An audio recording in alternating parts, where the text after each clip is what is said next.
자, 오늘 1월 27일 수요일 시장 마감했습니다. 최근부터 계속 말씀드리고 있지만 저는 요즘에 외국인과 기관의 수급이 들어오는 추세가 좋은 종목만 찾아다니면서 매매하고 있습니다. 그전까지는 증시가 너무 좋아서 단순히 거래대금과 추세, 그리고 신고가만으로도 충분히 매매가 가능했지만 지금은 증시가 연초 효과가 끝나고 추진력을 잃어서 단순히 개인 투자자 수급으로 올라가지 못하고 있습니다. 진짜 엄청난 거래대금이 몰리지 않는 이상은 단순 개인의 수급으로 올라가기가 어려워졌습니다. 매매를 하면서 좀 쉽게 올라가는 자리에 대해서 알고 계시는 게 중요한데, 탄력을 받는 구간이 대표적으로 처음에 거래대금이 몰리면서 수직으로 상승이 나올 때 매매를 좀 쉽게 풀어 나갈 수 있습니다. 그리고 잠깐 쉬었다가 빠지지 않고서 고점을 다시 돌파하면서 2차 상승이 나올 때가 가장 쉽게 매매할 수 있으며 상승으로 변동성이 쉽게 나오는 자리라 생각하시면 되는데, 이 자리 말고 그 다음 자리를 노리기 위해서는 좀 오랫동안 안정적으로 몇 주 정도 추세가 크게 무너지지 않는 상태에서 횡보한 다음에 방향이 상승으로 결정될 때만 수급에 의존하지 않고 매매를 해서 쉽게 수익을 내는 방법이 있습니다. 각 자리마다 쉽게 수익을 낼 수 있는 자리가 있는데, 지금 코스피가 쉽게 수익을 내줄 자리가 만들어지려면 그전 고점을 돌파하는 그림이 나와줘야 됩니다. 이상한 캔들이 뜨는 게 아니라, 이렇게 상승에 실패한 음봉이 뜨는 게 아니라 괜찮은 캔들만 뜨면서 다시 2차 상승으로 거래량 동반해서 고점을 뚫어주는 그림이 나와야 그 구간에서 또 쉽게 수익을 낼 수 있습니다. 지금 큰 그림으로 봤을 때 변동성이 크게 늘어나는 것만 생각을 한다면 연초 효과로 1차 상승은 나왔습니다. 보시다시피 연초에 이렇게 수직으로 1차 상승이 나왔습니다. 근데 그 뒤에는 2차 상승을 준비하다가 힘이 떨어졌습니다. 아무래도 지금 중요한 것은 외국인과 기관의 수급이 부족하다 보니까 장중에도 얘들이 매수하는 것만 오르고 매도하는 것은 변동성도 없고 힘도 없는 상황이 되어버렸습니다. 오늘도 역시나 보시다시피 양매도가 엄청나게 나왔으며 기관이 장중에 순매수가 3천억 정도까지 찍혔다가 순식간에 빠지면서 결국에 마이너스로 마감했습니다. 진짜 지독하다 생각이 들 정도로 끝까지 매도가 나오고 있습니다. 과연 이게 고객 돈이 아니라 내 돈이라 생각을 해도 샀다 팔았다 반복하면서 결국에는 매도, 이런 식으로 매매를 할 수 있는지 좀 너무할 정도로 수급이 따라오지 않는 상황입니다. 수급 구조가 개인이 사면 당연히 외국인이나 기관 둘 중에 하나는 매도가 나와야 되는 구조지만, 상승 전에, 증시가 이렇게 상승 전에 위협적인 하락이 나온 적이 있습니다. 보시다시피 상승 전에 이렇게 위협적인 2차 하락이 나왔습니다. 이 하락도 기관의 작품이고 지금도 고점에서 끝없는 매도로 틀어 막으면서 하락 분위기를 조성해서 이거 어떻게 대응을 해야 될지 참 까다로운 시장입니다. 자, 지금 지수 일본 캔들 보시면 매수할 만한 종목들은 매일매일 나오고 있지만 지수가 상승해야 될 자리에서 이런 캔들이 떴다는 압박감과 그리고 양매도가 계속 이어진다는 압박감 때문에 괜찮은 종목이 나온다 하더라도 지금 쉽게 손이 가지 않습니다. 원래는 분위기만 봤을 때 증시가 이 자리에서 상승이 나와줘야 됐습니다.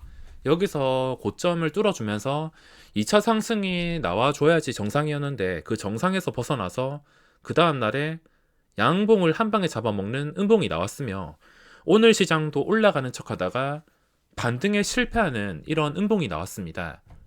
저는 개인적으로 이런 캔들을 좋아하지 않는데, 괜찮은 종목이 나와서 종가 매수를 하려 했지만 지금 캔들이랑 지수와 그리고 양매도, 이게 마음에 들지 않아서 일단은 여유롭게 기다릴 생각입니다.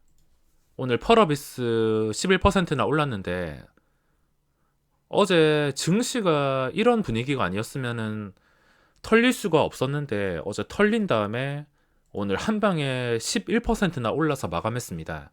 이렇게 평소에 움직이지 않던 종목이 신고가를 돌파하니까 제가 어제 지수 때문에 쫄아서 매도하자마자 오늘 11%나 올랐습니다. 제가 종목도 잘 찾고 매수 포인트도 제 스스로 정말 괜찮다 생각하지만 매도는 부족한 게 많은 것 같습니다.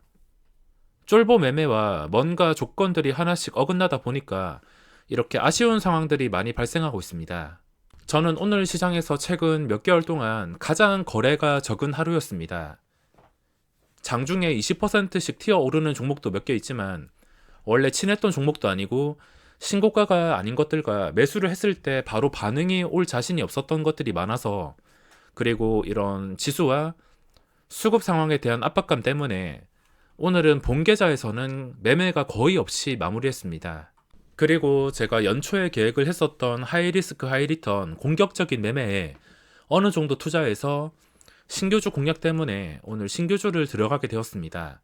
빅히트 첫날 매매 영상 그 느낌 그대로 호가창과 캔들만 보면서 밀리지 않을 때 매매를 했으며, 신규주 첫날 매매는 하이리스크 하이리턴이기 때문에 실패할 경우에 마이너스 10% 아니면 마이너스 20% 각오가 되어 있는 사람들만 들어가야 되기 때문에 첫날에는 내가 대응 능력과 경험이 부족하다 싶으면 그게 잘못 풀렸을 때 순식간에 10% 20%가 날아갈 수 있기 때문에 첫날에는 웬만하면 구경만 하시는 게 좋습니다. 첫날 이후에 계단식 돌파형 그림이 나올 때 들어가는 게 훨씬 안정적인 매매를 할 수 있습니다. 자, 가장 중요한 종목인 삼성전자가 황금선을 깨면서 마무리했습니다. 보시다시피 마지막까지 미끌리면서 이 가야 될 자리에서 실패를 하다 보니까 황금선까지 깨버렸습니다. 가야 될 자리에서 가는 게 정말 중요하고, 이게 선반영이 되었던 9만원 9만원을 무조건 회복해서 마감을 했어야지 그 뒤에 다시 고점을 뚫어주는 그림이 나올 텐데, 그런 그림이 나오지 않자 실망감에 오늘 하락이 나왔습니다. 수급이 부족한 것도 있었으며, 그리고 개인적으로 오늘 기아차 수급이 괜찮아서 쌍끌이 수급이 들어왔습니다. 어쨌든 간에 수급이 괜찮아서 공략을 하려 했는데 장중에 실적 발표와 함께 주가가 심하게 요동을 쳤습니다. 마지막 보시다시피 올라가다가 순식간에 음봉, 그리고 더 떨어져서 마감을 했는데, 저는 장 초반부터 튀어 오를 때 보고 있었지만 위로 매물대가 너무 많아서 들어갈 수가 없었습니다.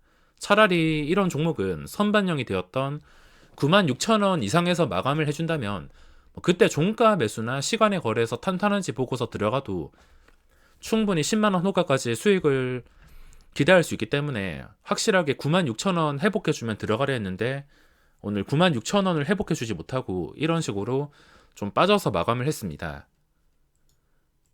그나마 오늘 대형주 중에서도 수급이 들어왔던 기아차나 삼성바이오 위주로 지켜봤으며 당연히 빠지는 종목은 쳐다도 안 봤습니다. 삼성바이오 같은 경우에는 이것도 어제 시간의 거래에서 올라가지고 실적 때문에 올라서 어쨌든 간에 관심 종목으로 분류를 해놓고 보고 있었는데, 당연히 이런 캔들에서 매매할 필요가 없습니다. 하지만 떨어지지 않고서 다시 이렇게 올라온다. 제가 가장 좋아하는 그림인데, 제가 회복해 주기 전부터 계속 보고 있었지만 이게 결코 가벼운 종목이 아니고 요즘에 변동성이 좀 부족하고 그 전에 추세가 그렇게 좋았던 게 아니라서 황금선 깨고 나서 제대로 회복도 유지도 못했습니다. 그래서 오늘 이 그림을 봤음에도 들어갈 자신이 없었습니다. 오전에 고점을 뚫어주는 그림이 나왔음에도 그냥 멍하니 구경만 했는데, 어쨌든 간에 조금 더 오르고 마지막이라도 들어갈까 싶어서 계속 고민을 했지만 이 수급과 지수 상황 때문에 참기로 했습니다. 오늘 수급은 굉장히 좋게 찍혔습니다. 이런 시장에서 기관 투자자의 쌍끌이 매수, 그리고 외국인까지, 외국인이 주도할 수 있는 종목으로 외국인의 수급이 정말 중요합니다. 그리고 오후장에 JP모간 쪽에서 수급이 많이 찍혀서 다른 곳이었으면 좋았을 텐데 JP모간이라서 오늘은 참았습니다. 근데 나중에 시간이 지나고 나서 오늘 올라왔던 자리를 쉽게 이탈하지 않고서 이 구간을 며칠째 지켜주게 된다면 그때부터는 이야기가 달라질 수 있습니다. 삼성바이오 같은 경우에는 지금 중요한 자리가 그 전에 좀 높았던 고점 보시면 86만 3천 원. 이 구간을 계속 기억하고 있습니다. 어쨌든 간에 이 구간을 기준으로 움직일 가능성이 높으며 수급이 들어왔을 때, 이 구간을 지켜주면서 수급이 들어왔을 때 신고가에서 어디까지 올라갈지 모르는 상황이 나올 수 있기 때문에 일단은 오늘 올라왔던 자리 며칠 동안은 유지해주는 게 중요하다고 할 수 있겠습니다. 지켜준다면 당연히 계속 관심을 둬야 될 자리이며, 만약에 여기서 지켜주지도 못하고 다시 황금선까지 내려간다면 매매할 필요가 없습니다. 대형주 기아차랑 삼성바이오로직스, 그리고 코스닥에서는 사마네트웍스, 펄어빅스는 멍하니 구경만 했고, 그리고 세코닉스, 셀리버리도 중간에 주가가 잘 떨어지지 않길래 매매를 하려 했는데 워낙 이게 정해진 시간에 순식간에 오르다 보니까 제가 쉬는 시간에만 급등해서 매매를 하지 못했습니다. 그동안 잘 나갔던 현대차, LG전자, 삼성전자 이런 종목들 단기간 추세가 이탈이 되었습니다. 바로 회복해 줄 수도 있지만 회복해 준다고 매매를 하는 게 아니라 회복해 준 다음에 유지를 해주고 다시 그 다음 상승이 나올 때까지는 매매를 자제해야 될 것 같습니다. 당분간 수급주와 신규주 움직임만 관찰할 생각이며 그 다음 상승이 제대로 나오기 전까지는 꼭 필요한 매매만 조심해서 해야겠습니다.